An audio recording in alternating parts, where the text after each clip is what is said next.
দুর্ভাগ্যক্রমে সেই দলের কিছু ব্যক্তি, কিছু সমর্থক, আরও কিছু আপনার চক্রান্তকারী তারা সেখানে সমবেত হয়ে উত্তেজনামূলক স্লোগান দেয় এবং এক পর্যায়ে তারা একটা মব সৃষ্টি করার চেষ্টা করে, যেটাকে আমরা তীব্র নিন্দা জানাচ্ছি এবং হুঁশিয়ার করে দিতে চাই আমরা সকল পক্ষকে।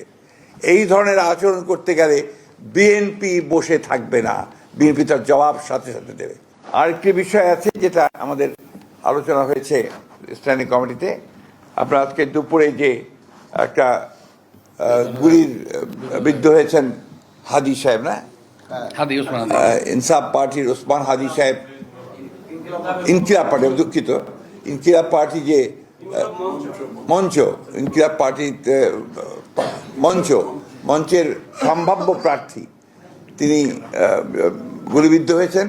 এটা আমরা সাথে সাথে আমাদের ভারপ্রাপ্ত চেয়ারম্যান মহোদয় কন্ডেম করেছেন, পার্টির তরফ থেকে স্টেটমেন্ট দেওয়া হয়েছে, আমিও বলেছি। আমরা এটাকে সাথে সাথে নিন্দা জানিয়েছি এবং অতি দ্রুত যারা এই হত্যা চেষ্টা করেছে অথবা গুলি করেছে তাদেরকে বের করে তদন্ত করে তাদেরকে আইনের আওতায় আনার জন্য আমরা বলেছি।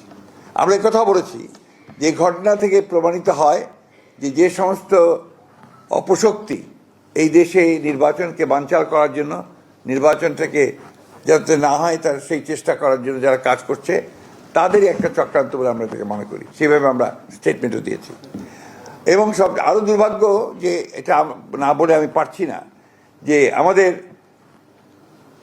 সিনিয়র একজন স্ট্যান্ডিং কমিটির সদস্য মির্জা আব্বাস সাহেব, তিনি দীর্ঘকালের একজন আমাদের এই বিএনপির আমাদের নেতা, তিনি নেতার ওই আসনে তিনি একজন প্রার্থী আমাদের। তিনি স্বাভাবিকভাবেই একজন রাজনৈতিক নেতা হিসেবে তিনি সহানুভূতি দেখানোর জন্য সাথে সাথে সেখানে ছুটে গিয়েছিলেন। কিন্তু দুর্ভাগ্যক্রমে সেই দলের কিছু ব্যক্তি, কিছু সমর্থক, আরও কিছু আপনার চক্রান্তকারী তারা সেখানে সমবেত হয়ে উত্তেজনামূলক স্লোগান দেয় এবং এক পর্যায়ে তারা একটা মব সৃষ্টি করার চেষ্টা করে, যেটাকে আমরা তীব্র নিন্দা জানাচ্ছি এবং হুঁশিয়ার করে দিতে চাই আমরা সকল পক্ষকে। এই ধরনের আচরণ করতে গেলে বিএনপি বসে থাকবে না, বিএনপি তার জবাব সাথে সাথে দেবে। আমরা খুব পরিষ্কার করে বলতে চাই যে আমরা কোনো রকমের কোনো গোলযোগ চাই না, কোনো সন্ত্রাস চাই না, কিন্তু বিএনপির উপরে কোনো আঘাত আসলে বিএনপি কখনোই কিন্তু সেটাকে আপনার সহজভাবে নেবে না এবং তার কীভাবে জবাব দিতে হয় বিএনপি সেটা জানে। আমি তাই বলবো, এই সমস্ত মব সৃষ্টি না করে, উত্তেজনা সৃষ্টি না করে, নির্বাচনের পরিবেশকে বিনষ্ট না করে সবাই যেন তাদের যেটাকে আমরা বলি যে ফিরে আসে, তাদের সম্বিত ফিরে আসে এবং নির্বাচনটা কীভাবে সুষ্ঠু হবে সেই কাজটা করার চেষ্টা করে। না হলে যেটা হবে সেটা হচ্ছে গণতন্ত্রের উত্তরের পথ ব্যাহত হবে, গণতন্ত্রের যাত্রা ব্যাহত হবে।